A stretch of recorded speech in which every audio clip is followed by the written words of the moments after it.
En este cuarto congreso le damos un amplísimo lugar al debate, a la discusión y sobre todo no le escapamos a los temas que por ahí son más urticantes o que son incómodos. En este caso, los acuerdos de precio. ¿Sirven? ¿No sirven? ¿Qué políticas se deben aplicar en un contexto de alta inflación para cuidar la mesa de los argentinos, para evitar que la leche, el pan, la carne, la yerba aumenten al ritmo de la devaluación oficial y también con otros tipos de cambio? Por eso, Florencia, hoy vienen 2 pesos pesados.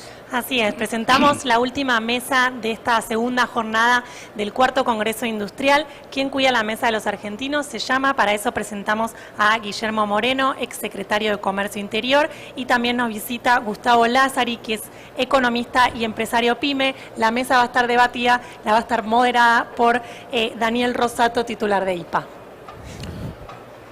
Bueno, gracias Flor, gracias Alan, un poco gracias a todos ustedes por estar presentes, gracias Guillermo, gracias Gustavo por haber venido. Bueno, acá el público muestra realmente la preocupación y el interés que hay por este tema, ¿no? La mesa de los argentinos, los alimentos, los precios. Creo que tenemos realmente hoy con Guillermo una gran oportunidad de que nos pueda expresar Guillermo, hablar sobre por qué, dónde está el problema, qué tenemos que hacer en la Argentina. Yo recién decía Guillermo, aumentar los salarios para que la gente le alcance el dinero para comer, o bien, como dice Guillermo, hay que bajar los precios. Y un poco con esto es que le vamos a dar. Vamos a hacer de que Guillermo hagas una breve exposición, después Gustavo, y después comienza cada uno a plantear un tema y generemos ese debate, ¿no es cierto?, para que realmente, bueno, acá todos puedan escuchar la opinión de cada uno, ¿sí? Y que podamos sacar algo limpio, porque lo que necesitamos en la Argentina justamente, yo coincido totalmente, es bajar los precios. Los precios están sobrevaluados. Así que, bueno, empezar, Gustavo. Sí. Bueno, primero, ¿se escucha bien? Antes que nada, muchas gracias por la invitación. Gracias, Guillermo, por aceptar este diálogo. Seguramente vamos a aprender más de lo que vamos a dar, así que ya arranco con un déficit negativo. Voy a tratar de ir mejorando. A ver, primero, de vuelta, reitero el agradecimiento a todos los que están presentes. El tema es central, el tema es muy importante. Me une el tema, me entusiasma hablar de la mesa de los argentinos, me entusiasma hablar del bienestar de la gente. Yo creo que lo que ayuda, lo que cuida la mesa de los argentinos es mucha producción, mucho comercio, mucha competencia. Los precios bajan por competencia, los precios bajan por oferta. Si queremos precios bajos, necesitamos ofertas altas. La Argentina está... Y esas ofertas las producen las empresas. Esas ofertas las producen trabajadores y empresas en un marco de competencia y estabilidad. Todo eso casi no lo estamos teniendo. Argentina tiene muy pocas empresas, somos 600.000 empresas en un país que necesitamos por lo menos 1 millón de empresas más. Pero para empezar a hablar, España con la misma población tiene 3,4 millones de empresas. Chile, si tuviéramos la misma cantidad de empresas por habitante que tiene Chile, deberíamos tener 1,5 millones de empresas. Tenemos 600.000 alicaídas, 1/4 de esas empresas no pueden acceder a créditos bancarios. Es decir, está muy golpeado el sector privado argentino y fundamentalmente el sector productor de alimentos, al cual pertenezco. Hoy creo que voy a usar una palabra muy complicada, muy dolorosa, que me entristece decirla para un país tan lindo y tan noble como la Argentina, que es la palabra inviabilidad. Hoy, para lograr sacar al 50% de pobreza que tenemos, para alimentar debidamente a la población, estamos en una situación de inviabilidad. Inviabilidad significa que no podés lograr tu cometido. No es tan grave porque todos tenemos una inviabilidad en algún tema distinto. Yo, me sobran años, me sobran kilos, no puedo jugar en la primera de ningún club de nada, ¿ok? Soy inviable para eso. Pero la Argentina ha caído en una situación de inviabilidad para sacar gente de la pobreza. Y una inviabilidad que tiene 2 características, y yo me voy a concentrar en una de ellas, porque quizás la otra la sepamos y Guillermo seguramente nos puede aportar muchísimo. la inviabilidad microeconómica. La Argentina tiene 3 mochilas que han trabado y han bloqueado la actividad del sector privado. Una es la mochila fiscal. La Argentina tiene un sistema impositivo que es absolutamente inviable, tiene muchos impuestos, altos impuestos, distorsionados impuestos, algunos hechos directamente para corromper. Basta que traigan, deberíamos tener un ingeniero de la NASA para que liquide ingresos brutos y no lo va a poder liquidar correctamente, con lo cual es un impuesto diseñado para que en algún momento la corrupción florezca. Y tenemos una estructura impositiva que yo digo que el Estado no entra en el papel. Cuando ponemos un negocio en un papel, hay alguien que sobra, que es el Estado, porque es un sistema impositivo absolutamente siniestro. La segunda inviabilidad está en el mercado laboral. Hemos diseñado un mercado laboral que se ha tergiversado, hemos generado una hipertutela que desanima la contratación, y no puede ser que cuando recibimos un currículum en la fábrica no tengamos ganas de leerlo. Es un dolor que a mí me produce no poder leer un currículum porque no me animo a contratar, y queriendo proteger al trabajador lo hemos desprotegido. Entonces ahí hay que revisar. Y la tercera mochila, la tercera inviabilidad es la inviabilidad regulatoria. Resulta que ahora hemos convertido la economía en una economía del permiso, donde hay que pedirle permiso a las entidades fiscales, a los intendentes, a algunos sindicatos, que para que salga un camión hay que mandarle una carta al secretario general y que nos dé un libre deuda. Resulta que un camión en la Argentina puede deber la cuota alimentaria, puede deber el colegio, puede deber el club de fútbol, pero no puede deberlo el sindicato. O sea, estamos, ni en el medioevo pasaba eso, muchachos. Y esa inviabilidad, que son todas chiquitas, todas son imperceptibles. Y cuando yo le digo la tasa de seguridad y higiene, alguno me va a decir, tanto lío por el 1%.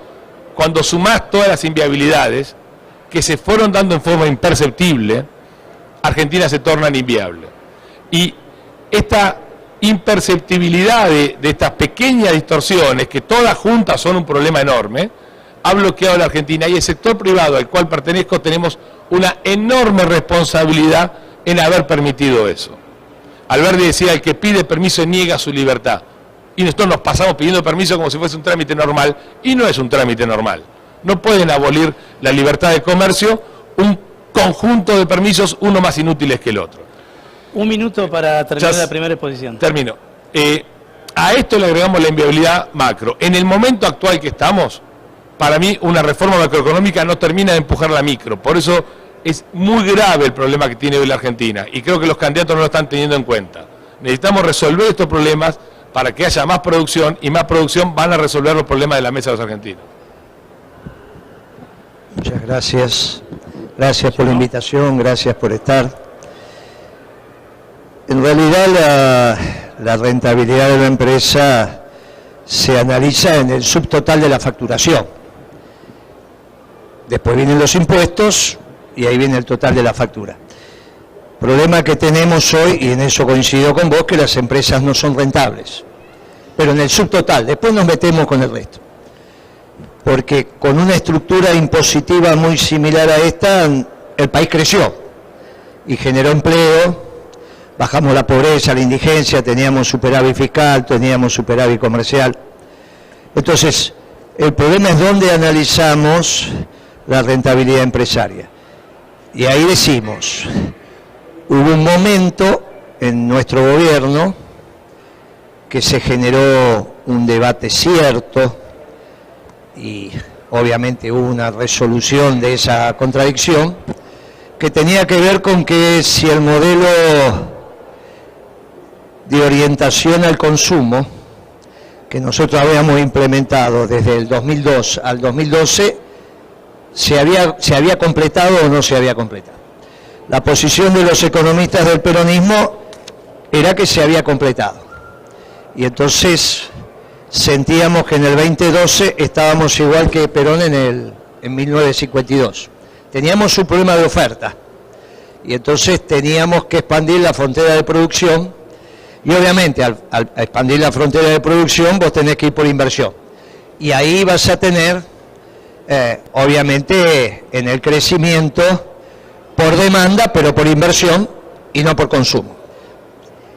Para la política este es un tema complejo. No solo para la política de aquel momento, porque después vino Macri, esto lo resolvió Kicillof endeudándose, devaluó y se endeudó, para continuar por demanda. Pero Macri hizo lo mismo, primero con la deuda externa extranjera y después con la deuda interna. Esto lo que generó durante el macrismo fue una inconsistencia.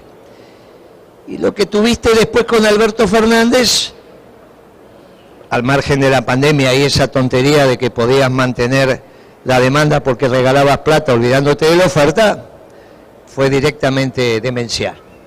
Y después seguiste, hoy en este caso con demanda interna, con crédito interno. Hasta que se agotó el crédito interno y tuviste que ir a la emisión purichana como es ahora. Exactamente el mismo circuito de los radicales de Alfonsín, el mismo circuito. Mantener la demanda, la sostener con deuda externa, después con deuda interna y después con emisión, hasta que llegas al final que estás llegando en este momento. Ahora, ese debate que si hubiese dado, si hubiese tenido un final feliz, con la Argentina yendo a un proceso por oferta, hubiese allanado lo que vos estás diciendo. Con lo cual el peronismo irrumpió en ese debate en su mismo momento, en su mismo gobierno. No es que el peronismo siempre es un esquema por demanda. Y los que estaban acá participaron de ese debate mucho, porque lo teníamos en la Secretaría de Comercio. A mí me tocó convocar a los 15 dirigentes, ni siquiera 15 empresarios más importantes de la Argentina. El último que faltó fue Roca, pero mandó a Uriburu, que habló por el nombre de Roca.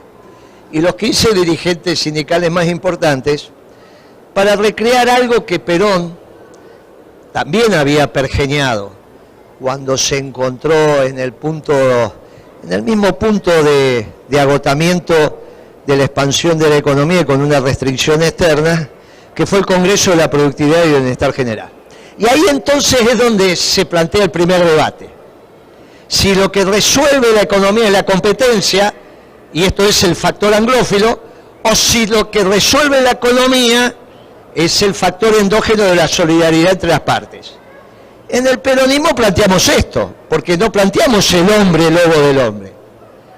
Y esto nos viene bien ahora para debatir lo que viene, porque lo que viene hoy es la irrupción de un modelo austriaco que solamente va a discutir con el modelo peronista. No hay otra doctrina, quedaron dos doctrinas en la Argentina hoy en pie.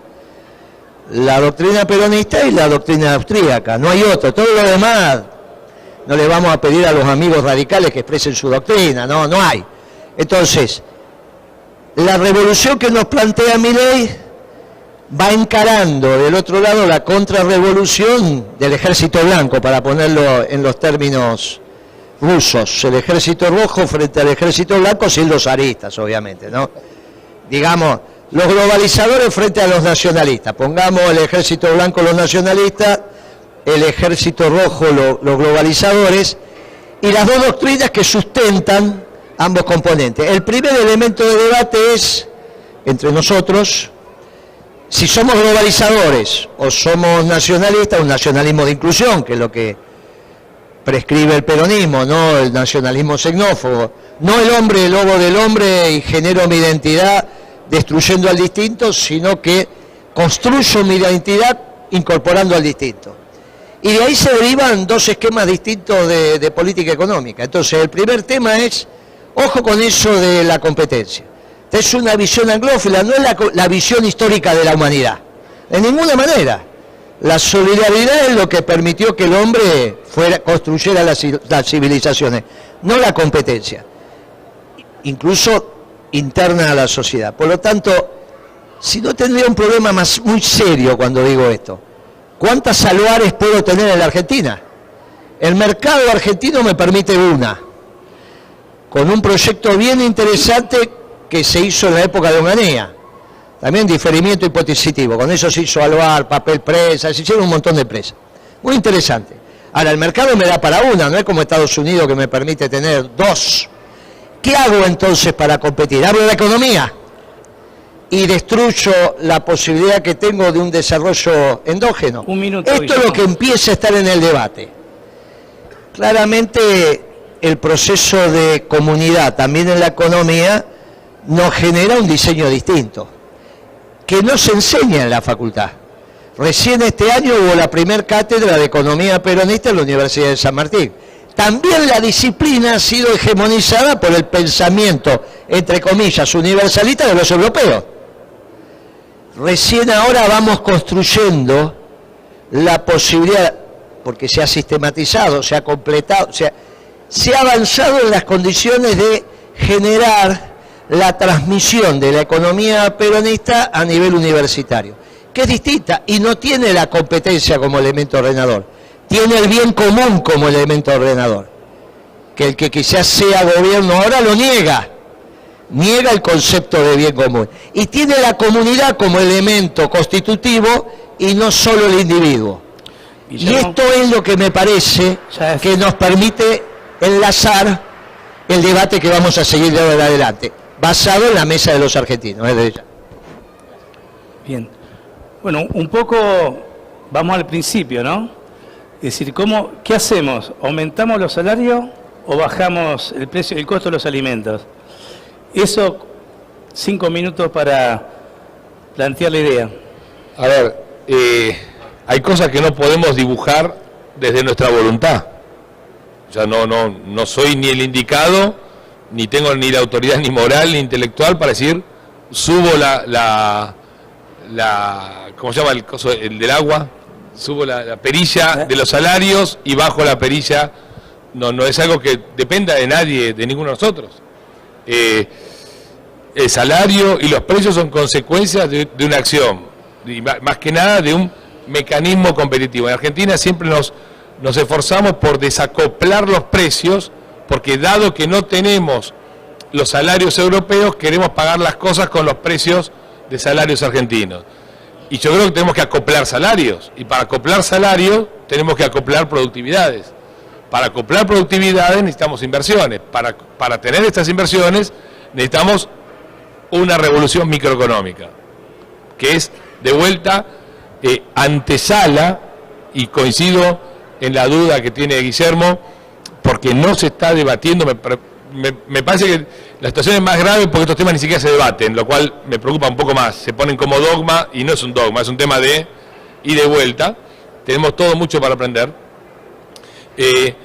No se está discutiendo que hoy una buena reforma macroeconómica no empuja una micro rota, porque es cierto que la rentabilidad se ve abajo de la línea impositiva, pero la línea impositiva rompió todo lo que está arriba también, porque en el precio de una galletita el 10% es ingresos brutos, un ingreso bruto que se fue acumulando en provincias que creen que amasan el pan. No amasan el pan, muchachos, no son parte del proceso, no tienen nada que hacer en un impuesto.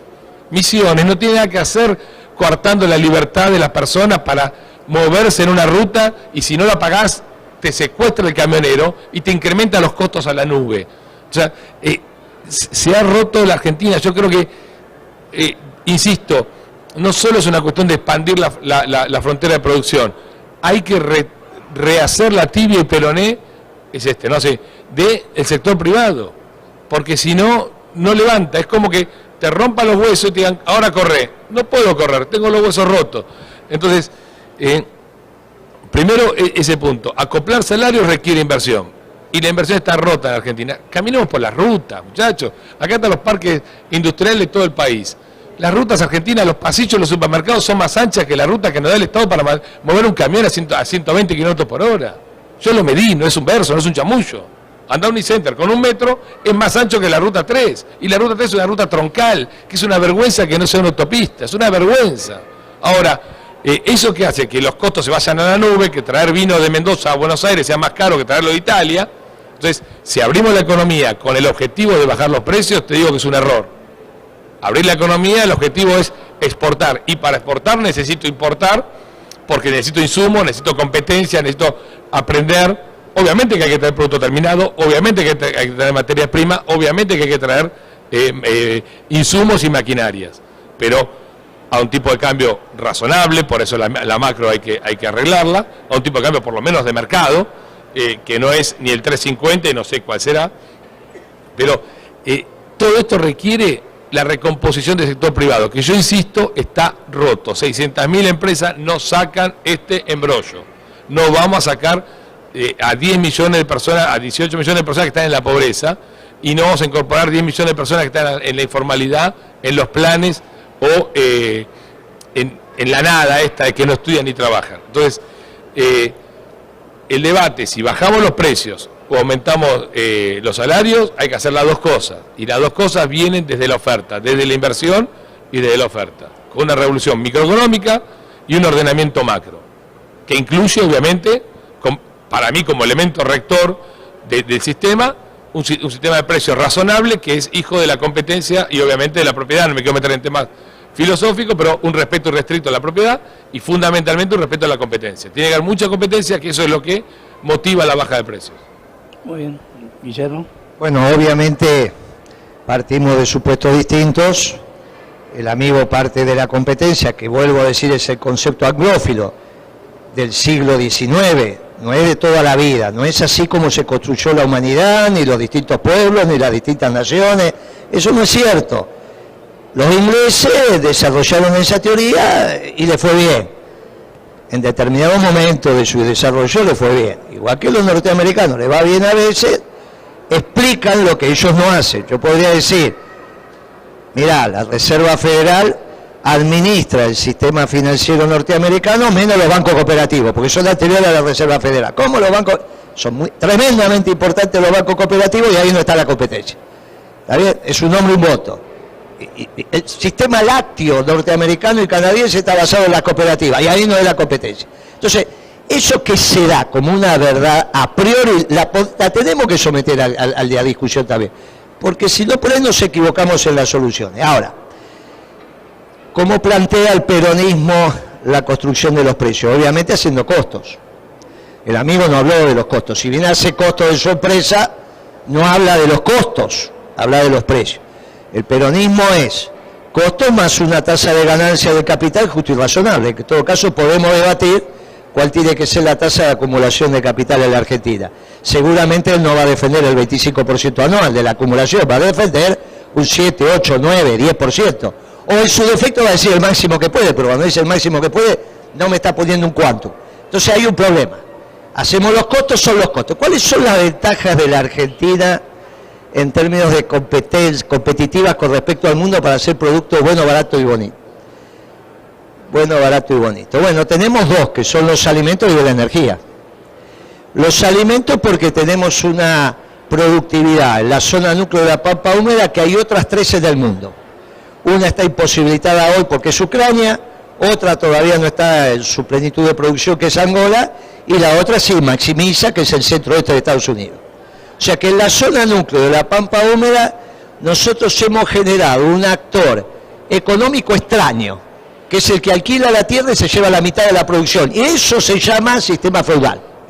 Eso no es capitalismo. Porque el siervo de la gleba, cuando se quedaba con la tierra del señor feudal y le daba la mitad de la producción, tipificó un esquema de relación, que se llama feudalismo. Y hoy eso me pasa en la zona núcleo de la Pampa Húmeda. Cada vez que vos comprás el litro de leche o la pieza que corresponde para hacer tu chacinado, le estás pagando al dueño de la tierra el alquiler. Eso no pasa en ningún lugar del mundo. Con una rentabilidad de 15 puntos sobre la propiedad. 15 puntos en moneda dura sobre la propiedad. Eso va a los costos. Tanto o quizá más que el tema impositivo que estás mencionando. Sin embargo, no lo decís. Y cualquiera que haga costos de los productos primarios se encuentra con eso. Porque hoy el alquiler de la tierra va del 45 al 50% de la producción. Claro, el mundo eso lo resolvió. En Estados Unidos se resolvió con la conquista del oeste. Porque en la conquista del oeste, cuando fueron hacia el oeste, que no es llegar al Pacífico, es llegar al centro de Estados Unidos, se encontraron con tierras mucho más productivas que las de la costa. En la Argentina fue al revés. Las tierras más productivas las tenemos al oeste. Por eso cuando vas hacia el oeste, aparece la renta. Ahora, ese es un personaje muy extraño, extremadamente extraño, que se queda con la mitad de la producción y que me va a los costos del productor. Y eso hay que resolverlo. Por eso la propuesta nuestra tenía que ver con la ley de arrendamiento. O sea, tanto como te pasa en Misiones, te pasa mucho más la zona núcleo de la Pampa Húmeda, y vos no lo podés desconocer, porque es una estructura de costo muy sencilla. Bueno, esa anomalía la tenemos que resolver. Europa la resolvió, lamentablemente con violencia, Australia la resolvió, Nueva Zelanda la resolvió. Hay que resolverla en la Argentina. Tarde o temprano se va a resolver. No puede ser que el trabajador, cuando compre el litro de leche, le esté pagando el arrendamiento a la rural, que se juntan los dueños de la tierra en la sociedad rural argentina. Bueno, esto no puede ser, hay que discutirlo seriamente y ver, hasta alcanzar la productividad que vos estás diciendo. Pero para alcanzar esa productividad, primero tenés que generar un proceso de acumulación que a este precio de la comida es muy difícil, porque a este precio de la comida los salarios inviabilizan a la industria hasta que alcance el ritmo y la escala necesaria. Y en esto quiero hacer un pequeño paréntesis. Hoy el mundo por primera vez te permite que la Argentina se vuelva a reindustrializar, porque está nuevamente premiando las cadenas cortas de abastecimiento, o sea, de insumos de bienes finales. Con lo cual, la posibilidad de recuperar el mercado hispanoamericano para la manufactura argentina es un problema de voluntad de la política. Obviamente, ganando Milei, esto no te va a pasar. Ganando otro tipo de diseño económico te puede llegar a pasar. Y el segundo tema es el tema energético. Nosotros no tenemos por qué tener paridad de importación en el precio de la energía. Es un absurdo. Si el petróleo es economía de recolección, igual que Cachamayo o los cartoneros, es economía de recolección. Los costos es el costo de explorar y el costo de explotar. Pero no hay un costo intrínseco del petróleo. No es de los petroleros el petróleo.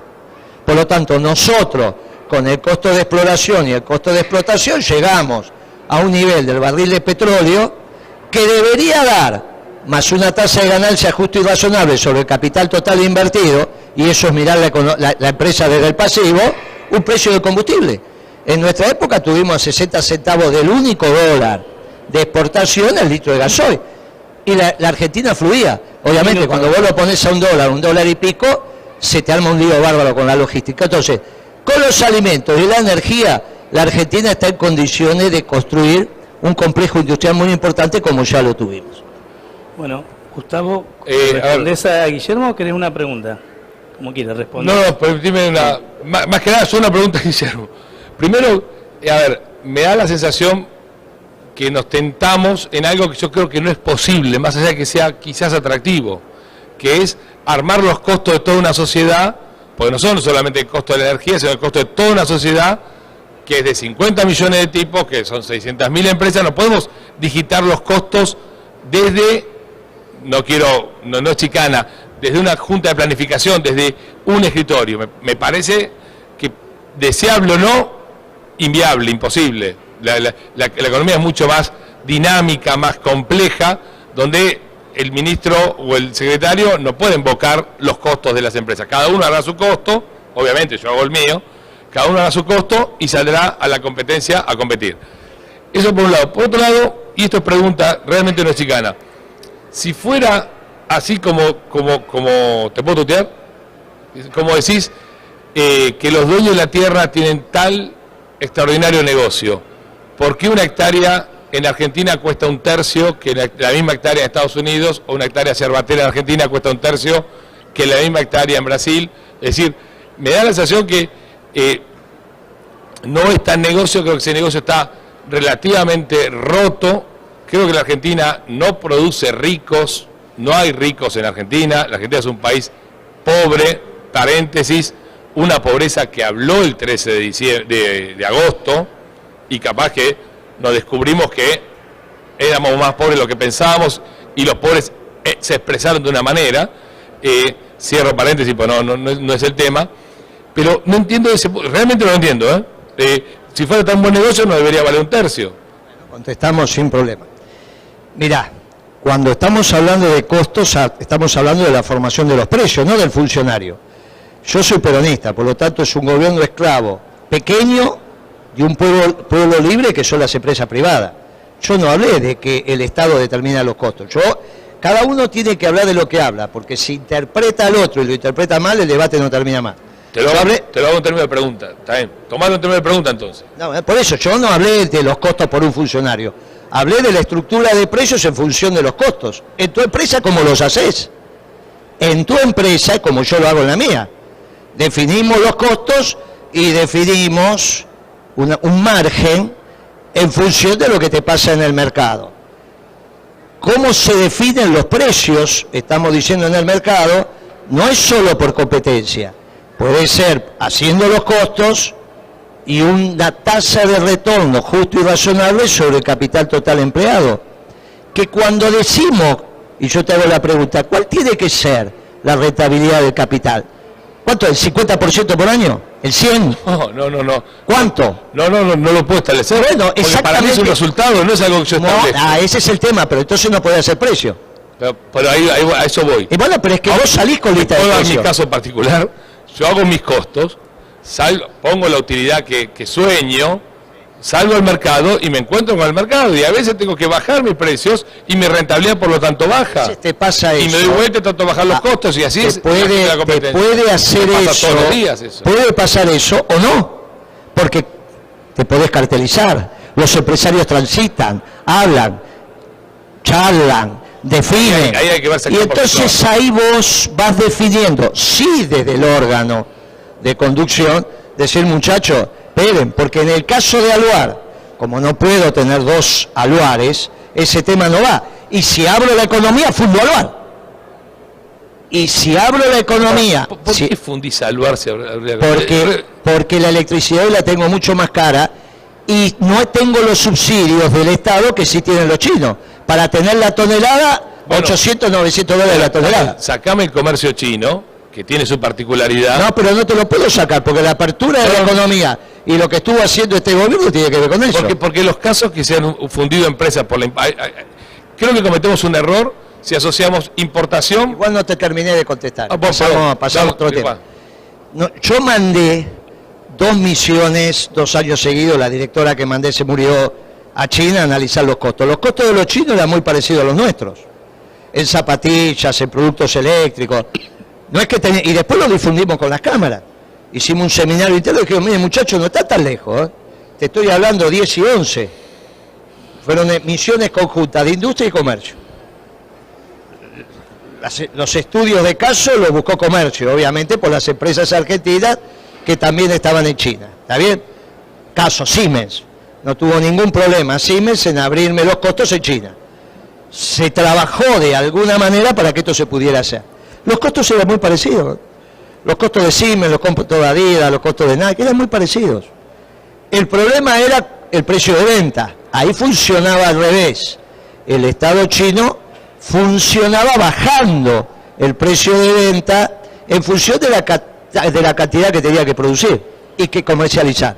Bien, vos como Estado te tenés que defender de eso, si no tenés un lío bárbaro. Sobre todo defender al sector que arranca de atrás, que es el sector industrial. Porque la distancia a los mercados la tenemos, salvo el mercado iberoamericano, lo tenemos. Entonces vos tenés que generar un esquema económico que si ponés en el centro de la economía al hombre y el trabajo, tenés que priorizar la cantidad de trabajo que vas a generar en la economía. Y tenés que reordenar los factores de producción para generar la mayor cantidad de trabajo posible. Esto es el buen gobierno. El buen gobierno para nosotros es generar trabajo, no destruir trabajo. Bueno, entonces debate, si ya no es el trabajo el factor que nos diferencia, ya estamos bien. No, pero en ningún momento arranqué diciendo eso. No, pero entonces estamos bien. Estamos bien porque lo que ordena no es la competencia, sino el trabajo. Entonces estamos bien. Vos fijate qué interesante cómo nos vamos encontrando. No. Porque esto es muy interesante, porque lo que termina pasando es que el peronismo puede dialogar sin ningún problema con los liberales y los marxistas. Tenemos problemas muy serios de diálogo con los socialdemócratas y con los neoliberales. Con los liberales no hay problema, porque el ordenador es el trabajo y el factor que tipifica el valor es el trabajo, no los precios. es el trabajo. Por eso las dos teorías, la objetiva del valor y la subjetiva. Cuando vos me pones en el centro de la actividad de la economía, generar trabajo, estamos en el mismo lugar. En todo caso tenemos matices. En esos matices yo te digo, mirá, necesito que evaluar. Cuando hablamos de mercados de referencia, nosotros ¿qué decimos? Vamos a ser competitivos con los mercados de referencia. No me digas que la industria textil tiene que ser competitiva con Bangladesh. Ese no es un mercado de referencia. Poneme Italia, no, bueno, te fuiste. Bueno, pongamos mercados que tengan razonablemente el mismo sistema social que tiene la Argentina. Si vos me ponés Bangladesh, me llevas a un límite que no puedo llegar. Ese nivel de mercado de referencia es muy importante, por eso el Congreso de la Productividad. Vos ponés el mercado de referencia del Congreso de la Productividad, donde se juntan los que hacen la economía, que no es solo el empresario, también son los sindicatos, es la fuerza laboral. La empresa es la comunión del capital y el trabajo, en armonía, no en lucha de clases. Ahí nos diferenciamos de los marxistas. Por eso esto es tan importante. No somos ni el hombre del hombre, ni pensamos que la producción se basa solamente en el capital, en la armonía entre el capital y el trabajo. Por eso es un marco teórico distinto. Ni la lucha de clases, ni se lleva todo el capital. Bueno, ahí vos tenés que ir generando los instrumentos. Entre los instrumentos que generar están los acuerdos de precio, siempre entendiendo que son de corto plazo. Nunca vas a tener vos un modelo de desarrollo de mediano y largo plazo con acuerdo de precio. Esto estamos de acuerdo, ¿eh? Esto estamos de acuerdo. A ver, primero, varios puntos. Uno, yo entiendo que el trabajo es ordenador, esto lo empecé diciendo eso, lo que me duele es no leer un currículum, pero no veo contradicción entre trabajo y competencia, no veo una lucha en eso, al contrario, la competencia es un gran promotor del trabajo.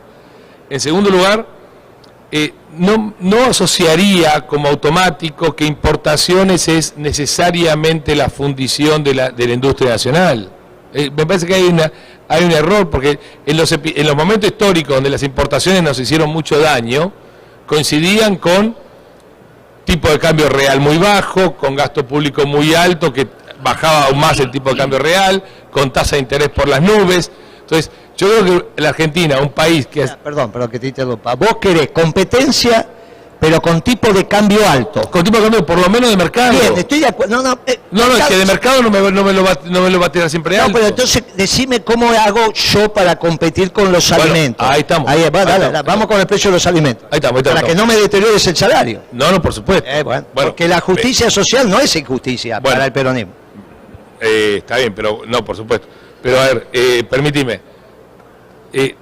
Tengamos tipo de cambio de mercado, tengamos... el problema es que un país como la Argentina, que está para mí de vuelta roto y diezmado, necesitamos que el Estado haga el máximo esfuerzo para que sus empresas florezcan. Para que sea el máximo esfuerzo le tiene que dar el peso de la mochila lo más liviano posible. Entonces sería un debate con un marxista, no es el caso de hoy.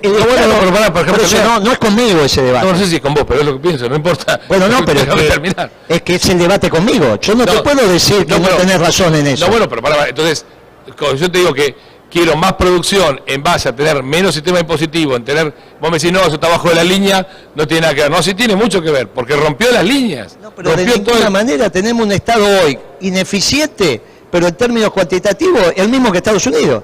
No, bueno, pero ahí está el punto. La espalda no es la misma de Estados Unidos. Pero entonces, hasta los salarios son más altos y la comida más barata en Estados Unidos hoy. Los salarios más altos y la comida más barata. Esto es lo que vos me tenés que resolver. Yo te planteo la administración de comercio, esto entra y esto no entra, para que el tipo de cambio no sea aquel de mercado que te genere una barrera para la importación, sin deteriorarme el poder adquisitivo de los salarios. Vos me tenés que resolver esa ecuación. Pero te resuelve el poder adquisitivo de los salarios con más producción de alimentos. Vamos a la carne. ¿Cómo hacemos para que la carne sea más barata? ¿Con más vacas o con menos vacas? Cuando vos prohibís la exportación de vacas, lo que estás haciendo es matar el rodeo. Y ahí tenemos menos vacas. No está bien lo que decís. Porque cuando vos le abriste el mercado a China, el producto que te llevan es la vaca buena y ahora la vaca de conserva, que era lo que comía la muchachada, no el novillo de exportación. Vos no le estás mandando a China ahora el novillo de exportación. Bien, Entonces, ¿por qué bajó el consumo de carne? Porque le estaban dando la vaca que ellos dicen buena, que es casi la de conserva, a esta altura. ¿Y por qué estás teniendo un consumo per cápita de 44? Porque los de abajo comen alitas y los de arriba siguen comiendo algo. Pero entonces, el problema es que la baja de los 20 kilos de consumo anual per cápita del pueblo argentino está todo concentrado abajo, porque mandaste afuera la vaca. Entonces, como vos no planificaste esa apertura en el modelo macrista, empezaste a sacar vaca. Hoy estás exportando carne con hueso, ni siquiera es para los perros. Y vos lo sabés. Vas al carnicero y si me da para el perro, no hay más. Porque estás exportando carne con hueso. ¡Ah, qué bárbaro! Que sí, pero los míos no comen. Entonces, ¿cómo es que resolvemos este tema? Una pregunta, ¿qué tenemos? ¿Un stock fijo de vacas? El problema es que... ¿Ese razonamiento es correcto? No, pero no... Es correcto si el stock de vacas es fijo. No es stock de vaca fijo. El problema que tenés es la transición. Yo estoy de acuerdo que ahora se incorporó Formosa como productor de ganado. Y estás comiendo carne de Formosa que antes no la tenía. Cara porque tenés cara a la logística, no porque es caro el kilo de animal allá en Formosa. Por eso tenés que bajar el precio de la matriz energética y no ser paridad de importación de la energía. Por eso dije los costos de la energía. Ahora, si vos tenés que de alguna manera ordenar con el sector privado, planificar en el Congreso de la Productividad, cómo vas alineando los factores para que los 20 o 25 años que vas a necesitar para tener un per cápita parecido al del Reino Unido, no dejes gente en el camino. Porque si no, esto no tiene nada que ver con algo que también vos tenés que tener como parámetro, que es la justicia social. A menos que seamos, como Milei, que diga, la justicia social es injusta, pero ahí ya entonces no tenemos el trabajo como ordenador. El trabajo en el discurso de Milei no entra, entra solamente la rentabilidad del capital. Por eso vos no sos Milei, quizás sí. No, pero a mí me parece que como hablar no sos Milei. Eso debatirlo con Milei no. Por eso, bueno, lo mismo que vos me decías a mí, yo no me pongas a mí en el lugar de los marxistas. El punto es, y esto de vuelta es pregunta. Y esta... Pero acá hay un tema, perdón. Pero esto de vuelta es pregunta. Las decisiones de inversión en más vacas, en más pollos, en más lo que sea. Eso es mercado. Pará. Se señales de precios, ¿sí? Ah, bueno. ¿Y qué tiene que ver la reunión entre los productores? No se resuelven ahí. Claro, porque ahí hay ¿y por qué la decisión de mercado no da más producción? No, amigo, no. Porque ahí hay un problema. ¿Quién se apropia de la ganancia de la productividad? No, claro que sí. Por eso cuando esto no se discute de verdad y no se tiene al trabajo como el centro, a vos la ganancia de productividad te va para el capital. Y para vos es natural que sea así. Y para mí es natural que no aumente la plusvalía relativa, porque si no pierdo el debate con los marxistas. Y por eso necesitamos en la armonía entre el capital y el trabajo definir cómo se va a repartir el incremento de productividad. No es un tema menor. No es un tema menor. Está bien. Bueno. Pero te pregunto, hoy hay un tipo pensando en aumentar la producción. ¿En aumentar la producción o no aumentar la producción? Siempre hay un problema. ¿En base a qué? Pero por eso es rentabilidad empresaria.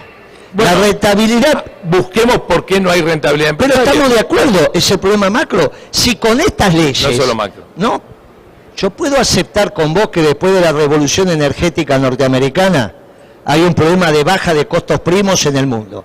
Y que nosotros lo vimos un año y medio después. Pensamos que había un problema de demanda en la crisis del 2008 y en realidad eso fue concomitante con la revolución energética norteamericana que bajó los costos primos de todo. Acá, Galucho firmó un acuerdo con la Chevron a 6.50 el millón de BTU cuando en Estados Unidos estaba a 2.50. Eso fue una barbaridad de Galucho, una barbaridad. Entonces Roca, dueño de Techín, cuando planifica con la plata que recibe de Chávez, 2.200 millones de dólares por Mirgor, que lo deposita en Londres, 400 vienen para acá para hacer un tren de laminado, 1.800 es la fábrica que inauguró Macri.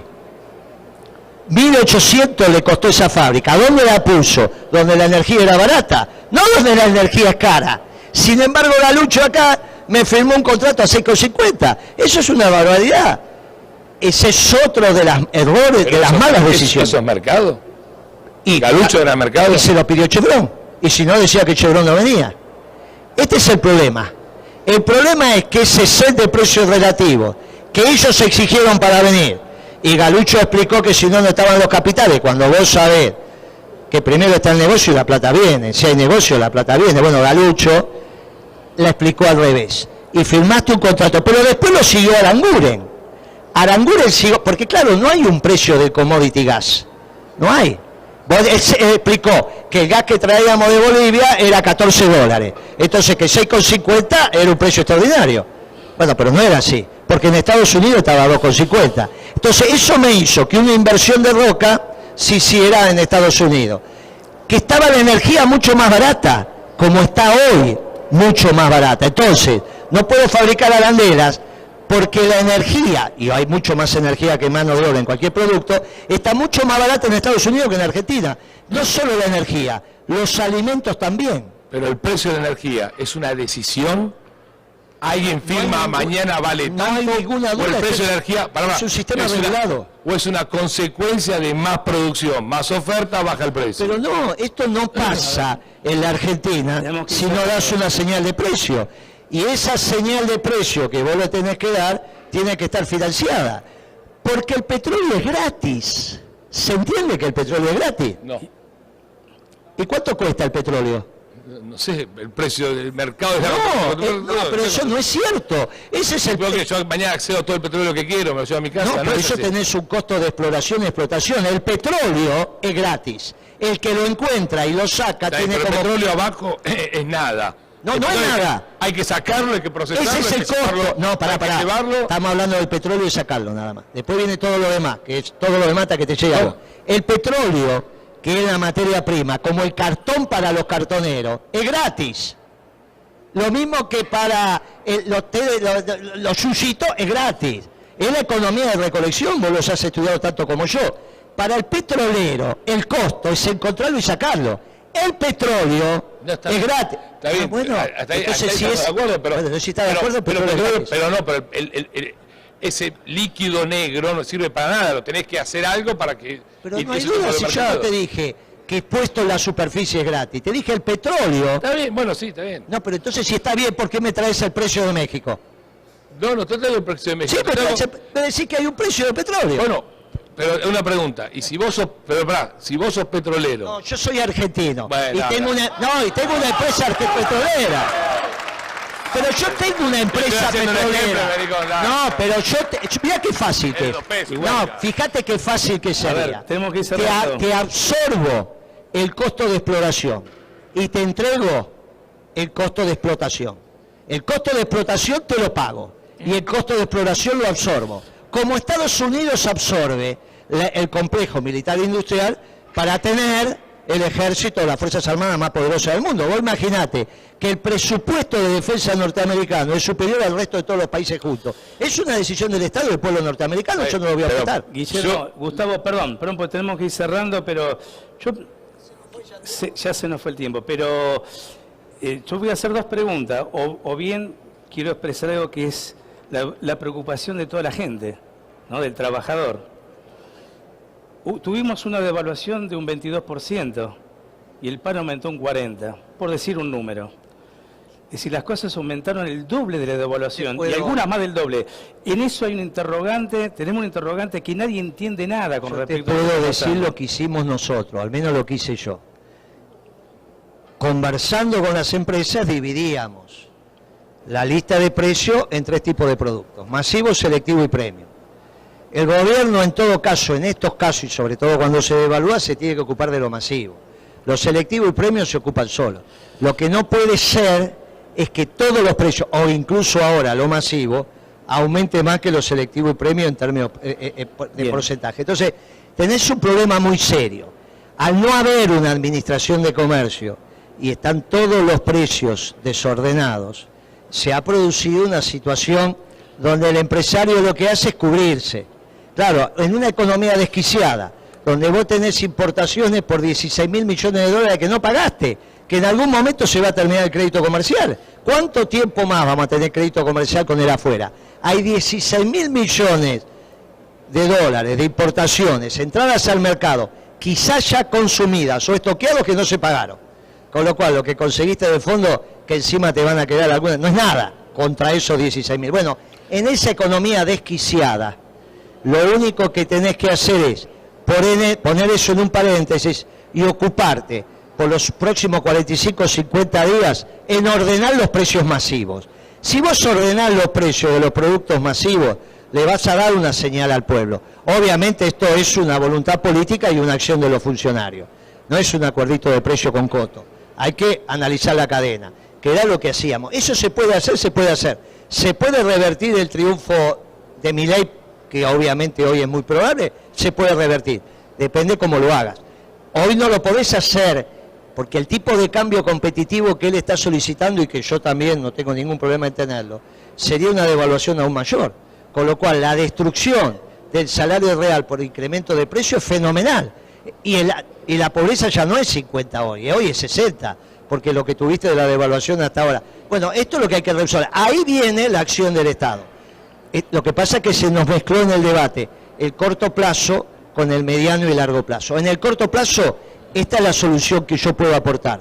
Volver al esquema masivo selectivo premium y ocuparte del masivo. En la panadería, no del pan saborizado, sino del 5 o 6 piezas al kilo, que es el que necesita la familia a mucho menos que 1.000 pesos. No sé cuál es tu solución para resolver este tema hoy. Yo primero, respecto a la devaluación del 20%, creo que fue un exceso de torpeza de este gobierno hacer una devaluación sin plan, sin nada atrás. Lo que generó fue más temor, más desconfianza y por lo tanto los precios volaron al cielo. Y se rompió en Argentina no hay precio, los precios significan precios relativos, no hay relación entre un precio y el otro. Lamentablemente creo que este gobierno no puede hacer nada de acá a diciembre, no tiene ninguna credibilidad para funcionar. El esquema de precios controlados, con el nombre que querramos, con la decoración que querramos, no funciona cuando se implementa y menos cuando no se puede implementar. En la Argentina hay 280.000 puntos de venta de alimentos. No hay ninguna posibilidad que este gobierno controle nada de ninguno. Por eso, a mí no me gusta la economía de la voluntad, no la creo. A veces me parece simpática y linda decir, ojalá las cosas fueran así y yo manejara las perillas, pero las perillas no las puede manejar. La realidad es distinta, a mí me gusta la economía de la realidad y la realidad te marca que la Argentina tiene un esquema productivo relativamente roto, muy insuficiente y que si vos querés algo para los próximos 90 días, yo lo que haría para la mesa de los argentinos es adelantar las elecciones, porque son muy largos los 90 días. Si adelantamos las elecciones, un nuevo plan económico podrá venir con el que toque, ojalá sea lo más racional posible y empezar a trabajar en serio en recuperar el sector privado que es productor de alimentos, productor de bienes y de servicios. Pero en esto de la economía de la voluntad, a ver, ponemos los precios que se cumplan, muchachos, no. Bueno, ha quedado muy claro, ya tenemos que... No hay 90 días para la elección, Alan. No hay 90 días para la elección. Para el 22 de octubre no hay 90 días.